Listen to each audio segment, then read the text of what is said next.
Hey, Matt Lachlan with Coeur Real Producers. If you're watching this video, chances are you already saw our short clip with Shane Zaring.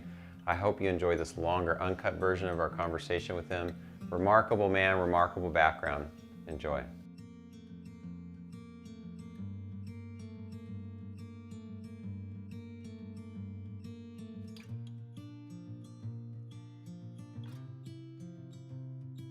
So I'm born and raised Ventura County, Southern California. I grew up in a paramilitary fire department family. Yeah. My father's retired LA City Fire Department. Yeah. He served in the Army, and both my grandparents are also former military. Yeah. And that was one of my dreams, was to join the Army to kind of take after my father and eventually get into the fire department or law enforcement. Right out of high school, I went down to enlist into the Army.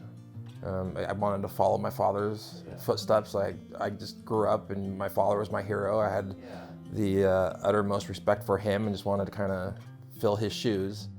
I went down to the MEP Center and then found out later that I was disqualified because I had open heart surgery as a child. Oh, as a child. As a child. Okay. Wow. Yeah. So that eliminated those dreams when I was crushed. Yeah. Yeah. And then I also found out that as a result of my heart surgery at that time in the 90s, that I would not get accepted on the fire department. So the other passion was law enforcement. Yeah. And at 19, I applied with the Ventura County Sheriff's Department and was hired 3 months later. I absolutely loved my job in law enforcement. I had, everybody's asked, what is your 5-year plan? I had my 30-year. I mean, I knew what I was doing. I loved what I was doing. And at the time, I was working narcotics. And unfortunately, we were doing an undercover operation, and I was part of an arrest team where the drug deal happened, and my team went in to effect the arrest of the drug dealer.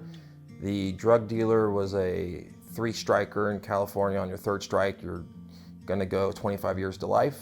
So he had a lot to lose. He was also high on methamphetamine. And when we tried to arrest him, just the fight happened. He didn't want to go to jail, and it just turned out to an all-out brawl. During the process, I forcefully removed him from a vehicle. He was trying to flee. You're in a 3-minute fight, get him in handcuffs. And during that time, I felt a sharp pain in my shoulder. But with the adrenaline going on, you just work through it. So we got him in custody, we got our evidence, we had a half pound of methamphetamine, went back to the police station. About an hour later, I couldn't move my shoulder. I knew something was wrong. And from there, I required shoulder surgery. I've had a total on my right shoulder of 9 surgeries. Also had 5 on my left shoulder. And ultimately, as a result of that injury, it led to additional injuries, which led to a full shoulder replacement. And with a full shoulder replacement, you have medical restrictions. And in the world of the sheriff's department, you can't be a deputy sheriff with medical restrictions. You have to be able to fulfill all the duties. On our department, there's no such thing as a permanent light duty position. So unfortunately, as a result, I was medically retired after 15 years on the sheriff's department. So after I learned I was being medically retired, I was crushed. Again, I knew exactly what I wanted. I loved my job. I loved my assignment. There's very few people who've had the opportunity to work gang units, being a SWAT team operator, work narcotics, and finding out that I was losing my dream job, I was crushed. I fired my original doctor and found another doctor that thought he could get me back to work. He did reconstructive shoulder surgery with cadaver parts. It still had ongoing problems, and ultimately I was retired. Through all that, I will say I was depressed for a while. I went from banging down doors to being a stay-at-home dad making peanut butter and jelly sandwiches for my kids. Also, unfortunately, on a lot of pain meds, just getting through the different surgeries. There was a 3-year period where I had a surgery every 4 months. And it was, by the time you start to recover, you just go back in for another surgery. It was torture on myself and my body. Even more was torture on my family, because they had to deal with a grumpy Shane who's constantly in pain. So one of the ways I was able to get through it, a couple different ways, was awesome support from my wife and my children. I don't know how my wife put up with me during this time. She's kind of the backbone. We've been married 19 years now, and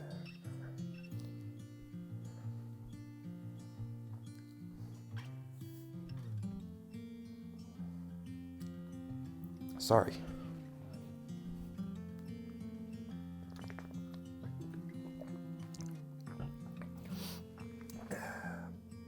Just been very blessed.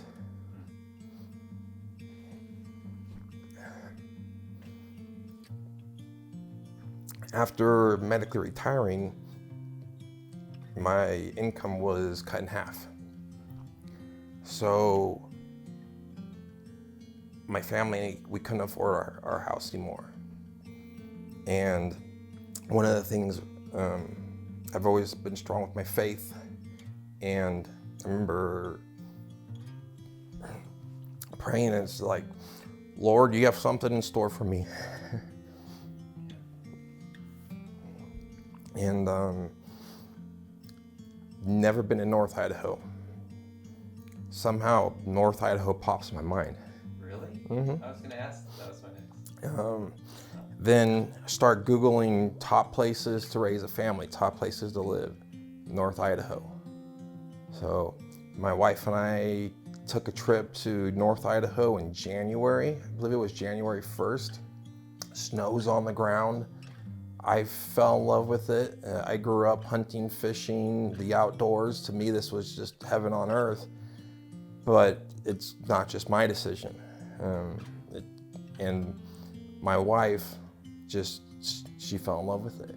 I mean, again, at one point we had a low of 0 degrees, and I got thumbs up from my wife.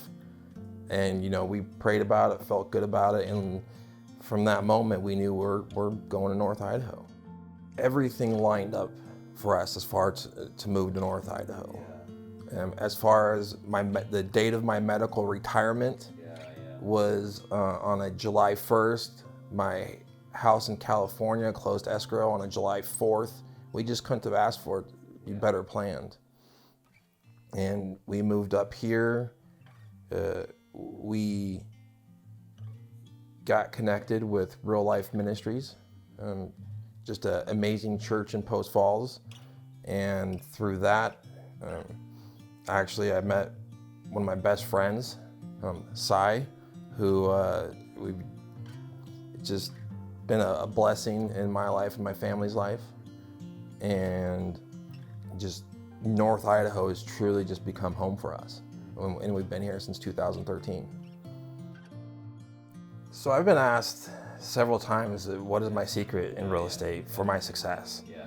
And I wish I could tell you that, if you do, if you follow this formula, if A, B, and C, I have a certain set of beliefs that with every transaction, with every deal, with every client, and I just try to offer the best care possible.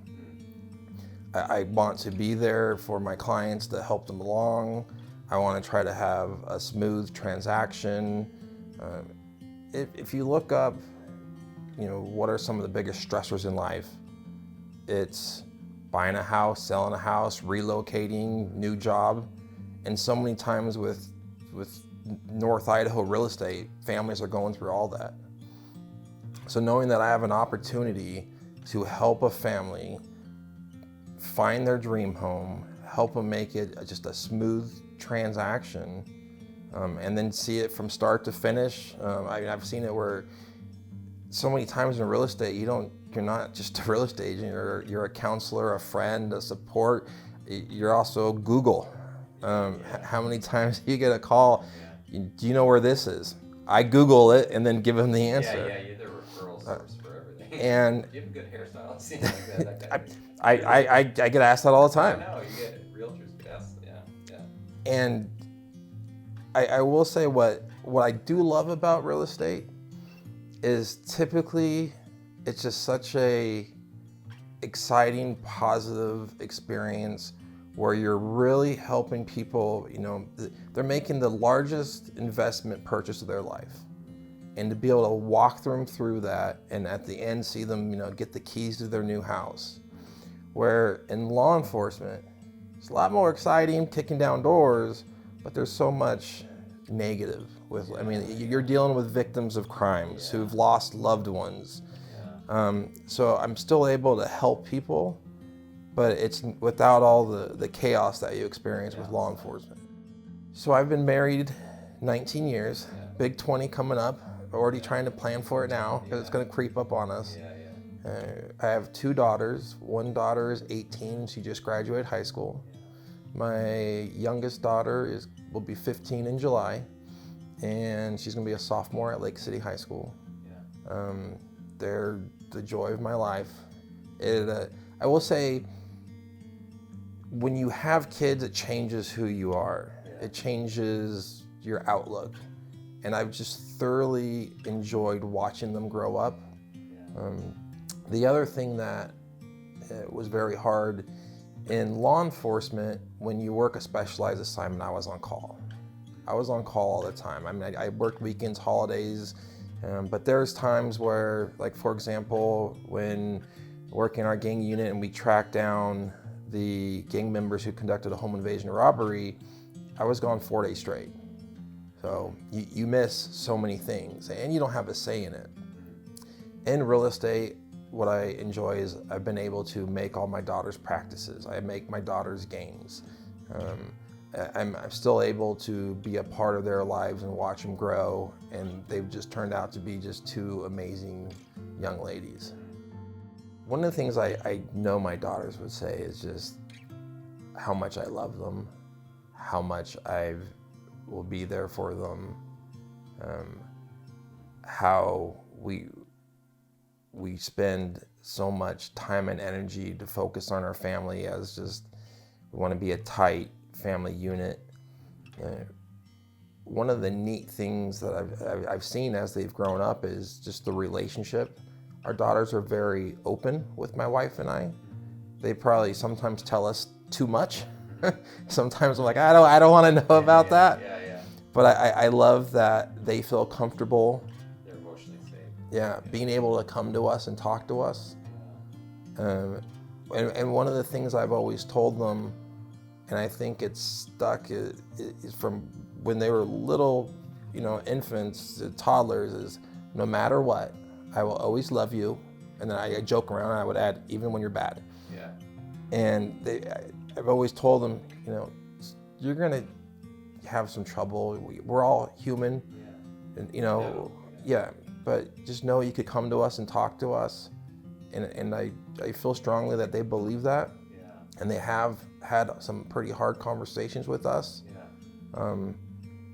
I'd say one of the amazing things that I've seen now with my daughters is very respectfully, they're able to come to me and even point out when, like, hey Dad, just so you know, like, maybe you shouldn't have gone about this that way. Yeah, wonderful.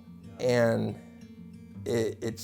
to be able to actually get advice from a 15 or 18-year-old girl with their wisdom, and I've looked back and I've apologized. I'm like, thank you so much. I didn't even see that. Yeah. So it's been such a blessing to see them mature like that. Yeah. My wife knows I love my Jeep. My wife hates my Jeep. Yeah. But she knows I love my Jeep. I love to go off-roading. I love the outdoors. What I like about North Idaho, to me, North Idaho is like free counseling. You could just go out in the forest and go for a hike and just escape, clear your thoughts. So she knows that if when I actually retire, she knows I would have a long beard and I'd be wearing something camouflage.